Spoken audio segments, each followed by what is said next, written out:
Hey guys, it's Mitch. How's it going? We're back with some more Fantastic Four. Some more Walt Simonson Fantastic Four, to be specific. And that's an important distinction to make. Because you think about the Fantastic Four, and what would most people say they're about?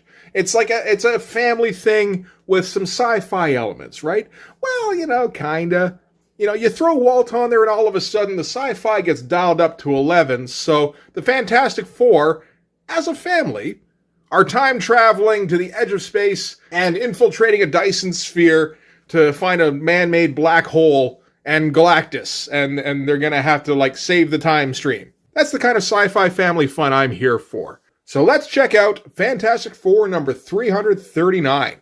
And just before we get into it, if you enjoy the channel, if you feel like you might want to help out a little bit, what you can do is in the description, there's a link to my Patreon, and if you subscribe there, that'll give you access to everything I do, from the Blood Force stuff to the YouTube videos before they get uploaded to YouTube, as well as some Patreon exclusive content. So what has been going on in the Fantastic Four? Just a little bit. I have to say that as far as these revisit video kind of things go, there's a lot of comics that I enjoy doing videos on. Like, for instance, off the top of my head, the Brigade comics and the Pact stuff, right? That's just fun to talk about and point shit out. There's a few comics that I'm getting less and less excited about as we go. Like Savage Dragon and Cyber Force are examples of those. I'm kind of glad we're getting to a point soon where I can just kind of set them aside, maybe come back later when I haven't read them for a while. That might be an idea. There's also comics that I look forward to because they're comics that I would have liked to have read at some point in the past and I just never did. And now I get to not just read them as I normally would, I get to look at them in excruciating detail. So stuff like Solar Man of the Atom or the New Mutants books we've been looking at. There's a few coming up that I'm actually looking forward to quite a bit. And then there's the Fantastic Four, which has got to be the most fun book I have been reading this entire time. There's some great sci-fi stuff, there's great action, there's great art, and it's got some tongue-in-cheek element to it as well. It's just an enjoyable ride the whole way through. So let's get into this. We can start off with the cover. It's pretty good, but not one of the best ones in the run. Actually, from the ones we've been seeing, this is probably the weakest one so far. But we've got Thor versus Gladiator. And the tagline, hey, whose book is this anyway? Good point. Thor, of course, is along for the ride with Iron Man as they join the Fantastic Four in their endeavor to fix the future problem, which we'll get into in a second. And Gladiator is going to be guest starring in this comic because why the fuck not? Walt's writing this thing. That's the thing about being the writer-artist. If you decide, you know what, I think I want Gladiator in this issue. You just go to your editor and going, Gladiator's going in this issue. And then you do that. It's great. We're just going to get, a good old-fashioned kind of Clash of Titans kind of cover. It's good stuff. It's just some of the other covers have been more memorable so far. And all right, we're going to start off with a big old splash because Walt likes to do things right. So if we recall what's been going on, it has actually been kind of complicated. We started off with Fantastic Four being bombed by the future because Reed Richards had developed another time machine, essentially. Upon further investigation, Reed discovered that there was a time bubble around the near future, something like 25 years in the future, I think. And he went to go investigate it after recruiting Thor and Iron Man. So them and the Fantastic Four all hopped on Reed's time sled and took off for the future, where it turned out the source of the time bubble was essentially a Dyson sphere that contained a man-made, well, not man-made, but constructed black hole that was being manned by Galactus. So Galactus is trying to absorb the energy of the universe in this particular future. And before discovering that, the Fantastic Four were attacked by some cross-time Kangs. They teamed up briefly with Death's Head. Johnny Storm lost his fucking mind and killed one of the Kangs, and then took off after the other one into the black hole. And that's kind of where we are now. So we're going to start things off. Walt's going to give us a quick recap. The Torch has gone crazy. He abandoned the sled, and now he's being pulled into the black hole. If he crosses the event horizon, he's doomed. So yeah, there's our black hole. This is our Dyson. So yeah, there's our black hole. That's kind of the scaffolding around it, being manned by Galactus as the Torch zooms in, again, lost his mind, and the Fantastic Four zooms after him. Again, just a great splash to start with. Love all the angles, very Simonson-y. He gets to have everything swooping in. Get some Kirby crackle. Get some crazy fucking tech around this thing. This is just all great. All right, so Reed's going to stretch out and try to snag Johnny, who is approaching the event horizon, of course, when Sue warns him that the board shows their improbability flux increasing, even though they've created their own existential field, which I laughed out loud at when I read. The hole's so powerful, it's pulling us in. I can't hold it. Reed tells her to use emergency redundancy power. Sue says it's already locked in and is not doing any good. So he tells her to cut the right Kurtzberg drive and full power to the left one. And basically what they're going to go at full power and just skate around the edge of the event horizon and hope they can find a solution. Ben notices all the light leaving the area. Reed says it's because they're so close to the surface of the black hole, no light is being reflected back. And if you recall, at the end of issue 338, they kind of joked, like, we should just put out a book with 22 black pages in the next issue. And this feels like a little bit of a joke in that direction. Also a good way to catch up on some deadlines. So they're stuck in, like right on the edge of the black hole, trying to find solutions when Iron Man realizes that with Thor with them, they have access to Mjolnir, and Mjolnir has access to almost limitless energy. So what they're going to try to do is crosswire Iron Man's repulsors and jet boots through Thor's hammer, and then feed the additional power into the Kurtzbergs. And just maybe they'll have enough to escape the pull of a black hole. Sure, right? And this is all just kind of, okay, here, you lift your left leg, give me the wire. Anybody got a wrench? That kind of stuff. So we get to the end of the page here. The armor's fully integrated. Strap in, everyone. Reed's energizing generators to full power. And brackawoom. The sled takes off. We get some classic Walt Simonson Thor dialogue in here, too. That's just kind of a bonus in this comic, The power within Mjolnir doth rage like the winter storms bursting upon the shore in furious assault. That's just some good shit. And they take off like a bat out of hell. Iron Man's trying to process the energy, but basically it's burning out all the circuits in Iron Man's armor. And he's got to hold on for dear life until they get to a point where they're no longer being affected by the gravitational pull. And they make it. At the end of it, Iron Man's armor is red hot, but his insulation's still intact, so he's okay. And, just a great fucking page. You want to talk about dynamic, just taking off at your diagonals here and then having the close-up diagonal panel reflecting that. It's so good. And Walt Simonson just has a way with, power blasts. All this stuff here where it's essentially like a shape just streaming out of Iron Man. It always looks fantastic. And, of course, we get our acute angle swoop as they come around for another pass and figure out their next move. And at that, there is an alert somewhere. I'll just break the tension. This is at the TVA, the Time Variance Authority. They don't say it, but that's very clearly what's going on. So this is a code yellow alert. Somebody recommends direct intervention. Somebody else says negative status change. Alternative future shift, only 1.235% probable. So that's the end of that. I guess everything's going to be okay. And of course, if you're familiar with the Time Variance Authority, it's just endless cubicles floating in nothingness. I guess this is kind of a representation of that, but just kind of abstracted. So if you're not thinking TVA, you don't even know what the hell you're looking at. It's not even a bad, abstract representation of bureaucracy. So now that they've reached a safe distance, they're able to turn their attention to Johnny. Johnny wakes up and has to explain himself for killing that one Kang. Because, the Fantastic Four, they don't do that shit. But Johnny's defense is that Kang would have killed them. He had access to technology that was far superior to theirs.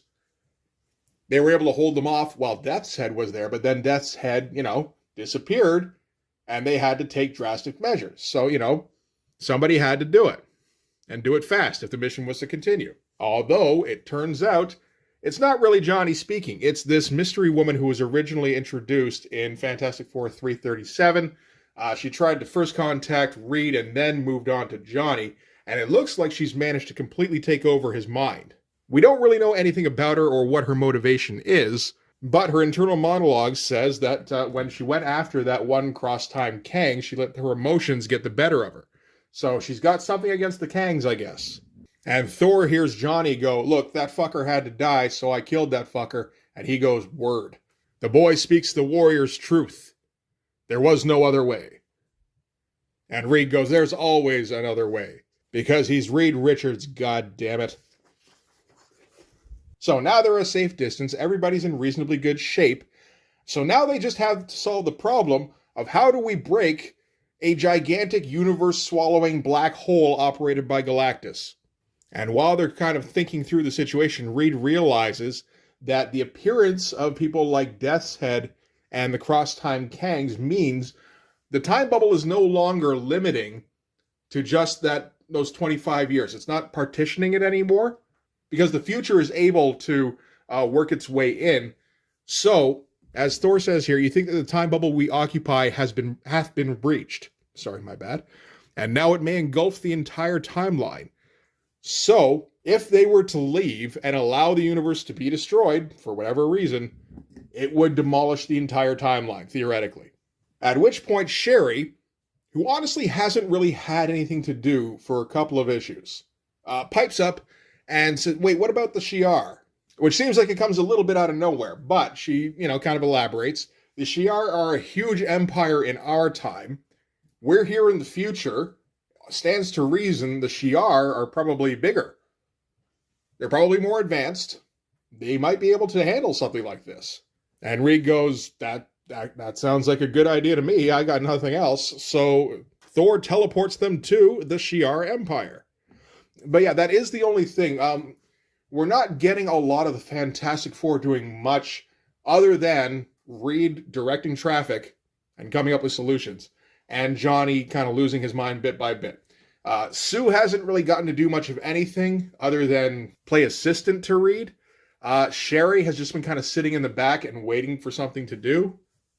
And Ben, can't do much of anything, as he's not the Thing right now. He's just human. All he can do is kind of crack wise. Of course, the Fantastic Four does have the benefit of having over 300 issues to kind of back them up. So, it's not as though we don't know these characters and we're like, wait, what would what would Sue do in this situation? We know what Sue would do. We've had 300 issues to kind of learn that.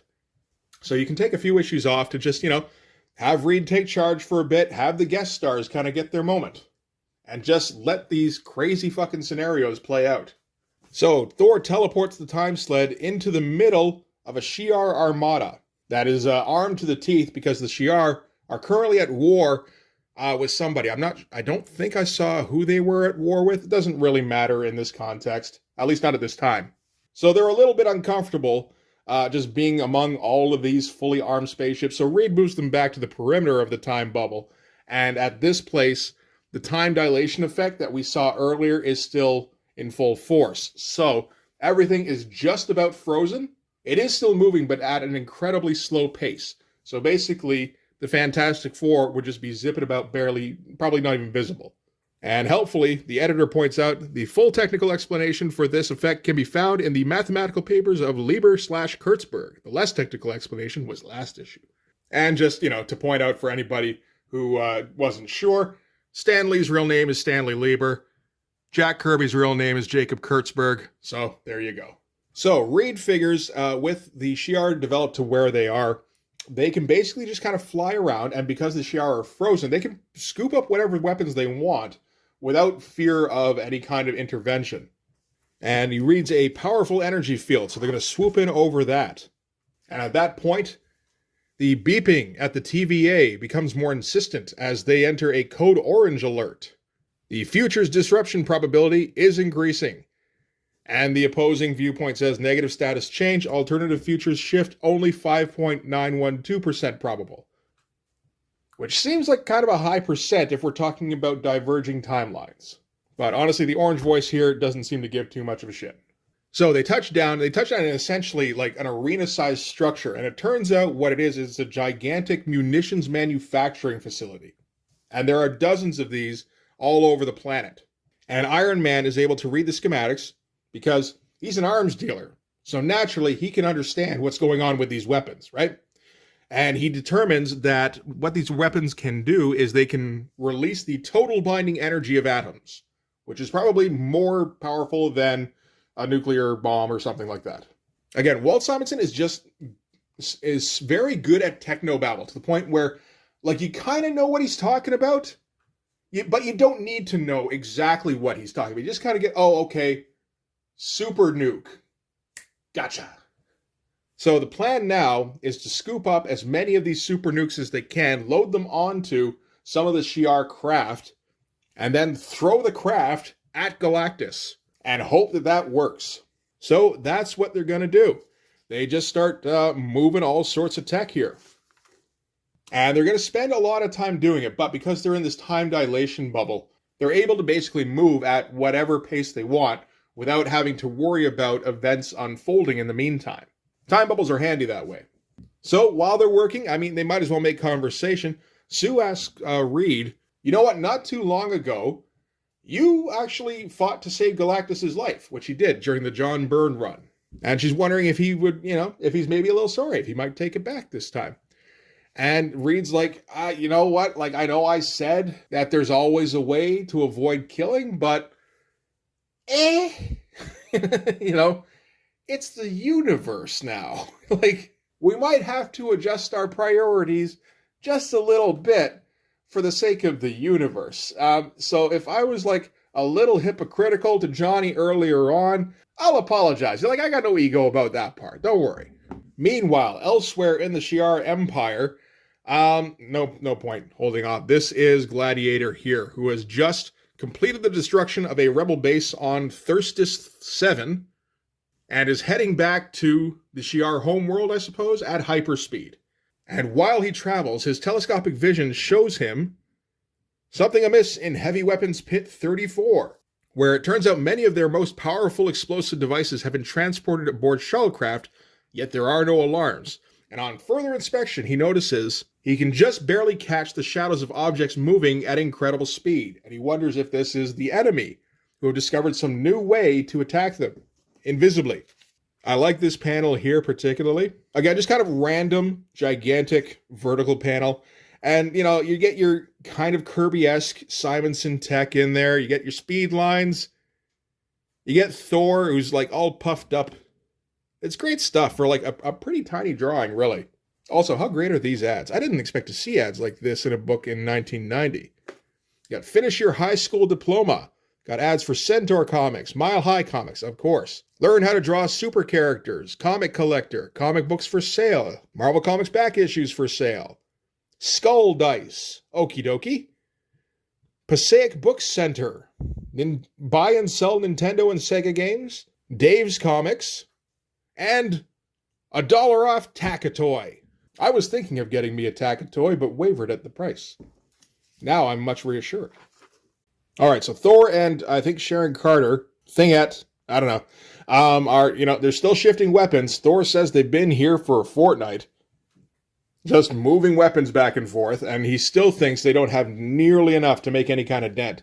And all of a sudden, he hears a rumbling off in the distance. Sherry doesn't hear it just yet, but at that point, Gladiator bursts upon the scene and flies directly at Thor. That seems ill-advised. Knocks him clear across the room, and everybody else who was working on moving weapons goes, oh shit, I better sit this one out. And yeah, Thor is just a little pissed. So this ought to get pretty good. Gladiator is pretty heavy duty. A nice shot for the busting through panel borders, throwing debris everywhere, speed lines. That's some good shit. That's some good dynamic stuff. And like you can see the kind of stuff that Eric Larson was checking out in the 70s and early 80s that kind of set him on his path. It's interesting. There don't seem to be a lot of people who are directly influenced by Walt Simonson, and there really should be more. It is a kind of a tough thing to lock down, though, I guess. You gotta have a good design sense for, like, geometric shapes.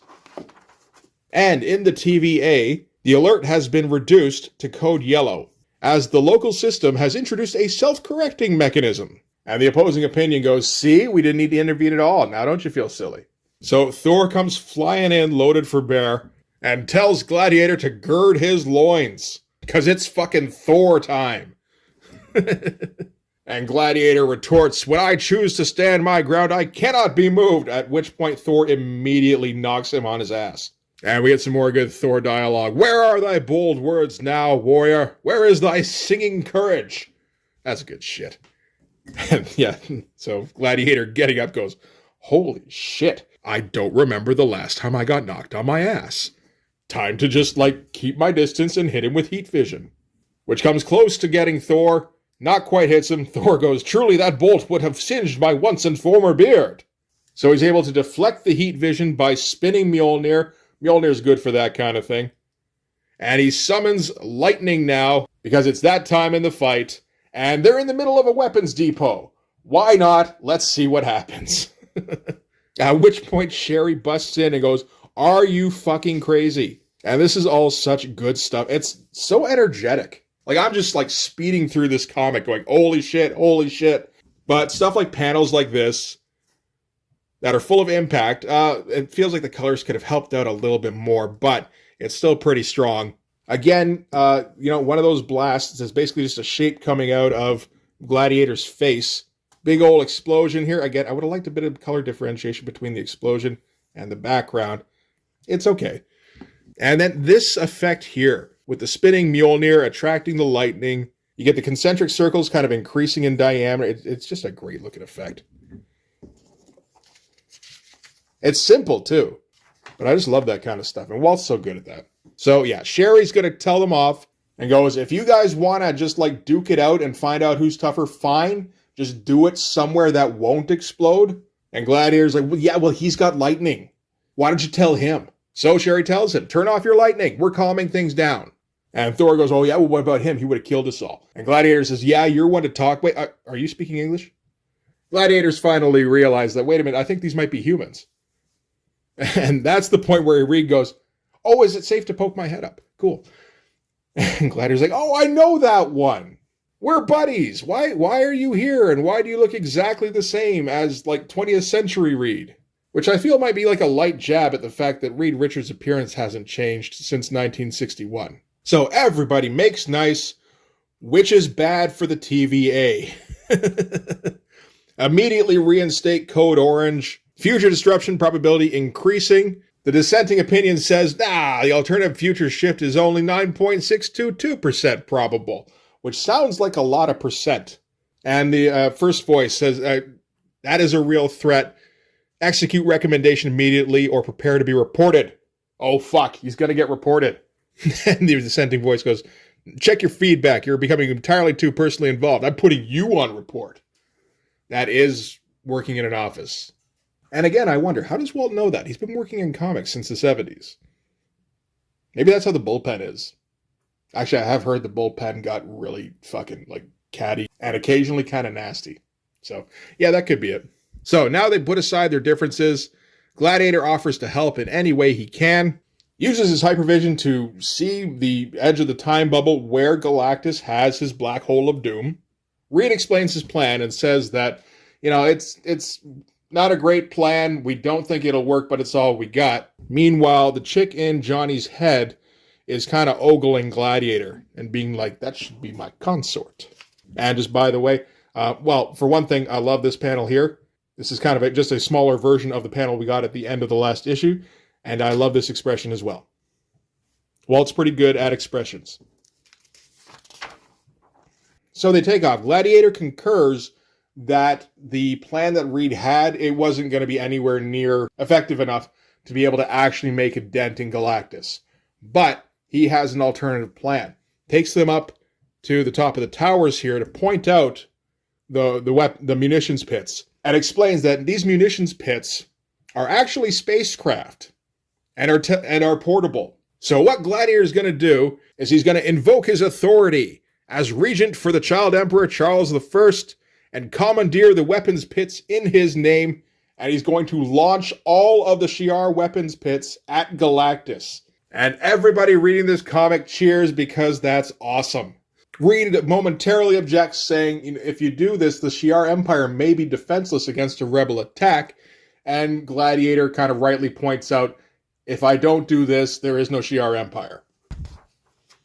So as they prepare, Johnny Storm approaches Gladiator, and of course he's being possessed by that mystery woman. So Johnny Storm's going to try and feel out Gladiator to see if he might be amenable to like being a consort to anybody at any point in the future, and maybe having limitless power and taking control of the Shi'ar Empire for himself. And Gladiator's just kind of like, dude, I don't swing that way. And he just kind of stomps off. And, you know, because like the deal with Gladiator, of course, is absolute loyalty to the Shi'ar Empire.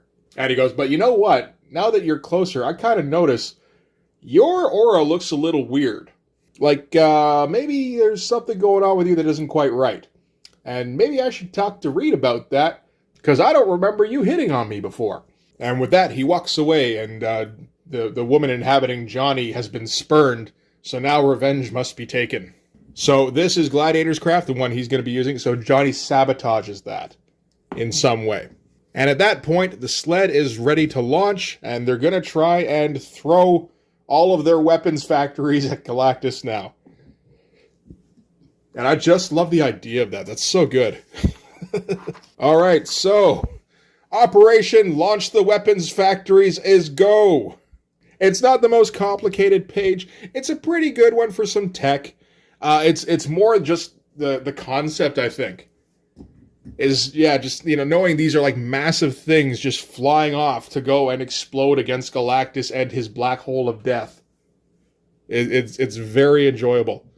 And the editor's note here says, we don't have any sound effects big enough for this picture, so just like put on a little Thus Spake Zarathustra on the old CD player, because we got, you know, you got your CD player handy, and just crank it up. You're good to go. And so, yeah, they're going to approach the edge of the time bubble. Gladiator is exhausted. I mean, he was exhausted at the beginning of this, and he's had to move at hyperspeed this entire time because they've been stuck in the time bubble, where, of course, time is extremely slowed down. So the reason that's the reason, I probably should have mentioned that earlier.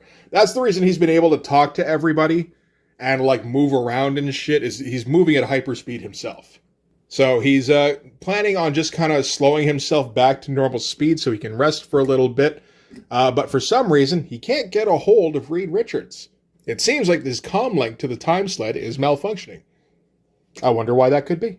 Reed notices the same thing, but he figures it'll be fine. They're just going to follow him right into the core of the time bubble. And they should be able to just kind of pick things up as they go. So the Shi'ar Empire fades as the great ships twist away from reality into a faster-than-light-speed shortcut. So this is the faster-than-light-speed shortcut. Pretty decent. Tough to draw, I would think, actually, in a way that makes a ton of sense. It works, but there's maybe just a little bit of awkwardness there. And anyway, they arrive at the Dyson Sphere. And everyone is amazed that they actually made it back, and they have a plan that could potentially work. And at that point, in the TVA, the alarmist voice signals red alert. Disruption of Galactus' future is imminent. The recommendation is direct intervention. He goes, I was right all along. He will be angry with you and reward me. I may even become prime complex overthought. And you, and his intercom cuts out just when he was about to tell us what an overthought is. And again, good stuff with this page. Again, just kind of the concept of all of these fucking death pits descending on this Dyson Sphere to just fuck shit up. It's very exciting. So the more laissez-faire voice at the TVA is going to come up with an actual solution as opposed to just catastrophizing and trying to make themselves look better. Although, of course, you know, if this solution works, then they will look better. But what he's going to do is he's going to initiate celestialization mode. So, long ago and far, far away from the time bubble, the Gladiator, his ships, the Fantastic Four, or their allies, an old Indian legend spoke of a sleeping giant in the western United States beneath the Diablo Mountains. And we get our big Kirby head rearing itself up from the mountains, as today the giant has awakened and celestialization is complete. So the TVA has themselves a pet celestial that they are now going to throw at the Fantastic Four so that they don't blow up Galactus' black hole before he can destroy the universe. And honestly, I would kind of like to read ahead now, but I'm going to wait. I'm going to hold off until the next video, which will be in a few weeks. But it'll be, you know, like, by the time we get there, I'll have forgotten all about this for a second and be like, oh shit, It's Celestials versus Fantastic Four versus Galactus time. All right, so that's it for Fantastic Four number 339. That's a good fucking time, man. I mean, you probably heard it in my voice. I get a little worked up when I'm reading these things just because it's just so much fucking fun. There's no edginess. There's no brooding. The closest we get to quips is Thor talking shit in Valhalla-ese. The scale is not even epic. It's like ultimate. And we keep getting fun, inventive ways to blow shit up. Like, we're just keeping priorities straight. So yeah, we're done with Fantastic Four for today. But we will be hitting it again soon, and I'm looking forward to it. Anyway, that's going to do it for this issue. Thanks very much for watching. If you like this video, please hit like, hit subscribe, hit the notifications so you know when the next one's coming out. Go over and subscribe on my Patreon. That'll give you access to everything I do, from the Blood Force stuff, the pages and the finished comics, to the YouTube videos before they get uploaded to YouTube, as well as some Patreon-exclusive content. You can also follow me on Instagram and DM me there for commissions. I am still kicking myself a little bit for not reading these back in the day when I did have the opportunity. But at the same time, I gotta admit, it's pretty sweet to read this, as I said, in excruciating detail for the first time at this age. And it's such a nice little oasis of just, yeah, like fun, crazy sci-fi shit in the middle of all this image. Anyway, that's gonna do it. Thanks again. I'll see you guys in the next one. Bye-bye.